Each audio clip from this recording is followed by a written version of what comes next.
Supreme court نے وزیر آباد میں 2 افراد کے قتل کے کیس کا تحریری فیصلہ جاری کر دیا ہے۔ اس کی تفصیل جانیں گے عبدالقیوم صدیقی سے۔ جی عبدالقیوم صدیقی۔ جی ہاں، سپریم کورٹ شریعت اپیلیٹ بینچ نے ملزم عمران عثمانی کو عدم شواہد کی بنیاد پر بری کر دیا اور اس طرح 21 سال پرانے قتل کے وقوعے کا جو ہے وہ فیصلہ ہوا ہے 21 سال کے بعد،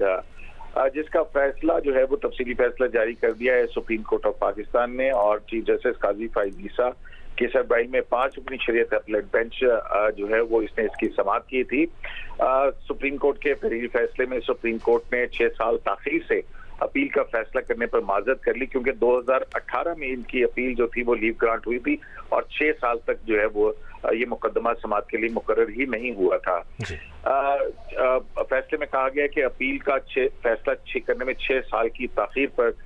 معذرت خواہ ہیں اور انصاف کی فراہمی کے لیے ججز کو بھی اپنے فرائض کا علم ہونا چاہیے۔ بدقسمتی سے سپریم کورٹ کا شریعت اپیلیٹ بینچ طویل عرصے تک غیر فعال رہا۔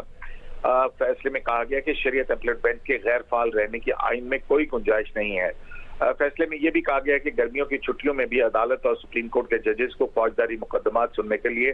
دستیاب ہونا چاہیے، اور اسی طرح سے فیصلے کے میرٹس کے اوپر لکھتے ہوئے عدالت نے کہا ہے کہ جو پروسیکیوشن تھی، استغاثہ تھا، وہ شک سے بالا تر کیس ثابت کرنے میں ناکام رہا، مختلف شہادتیں نہیں کی گئیں، فورینزک نہیں کیا گیا، جس کی بنا پر عدم شواہد کی بنیاد پر سپریم کورٹ کا شریعت اپیلیٹ بینچ اب 21 سال پرانے قتل کے وقوعے کا فیصلہ کرتا ہے، اور اس میں جو ملزم عمران عثمانی تھا اور اس پر دورے قتل اور زنا بالرضا کا الزام تھا۔ بہت شکریہ آپ کا عبدالقیوم صدیقی، آپ نے اپڈیٹ کیا۔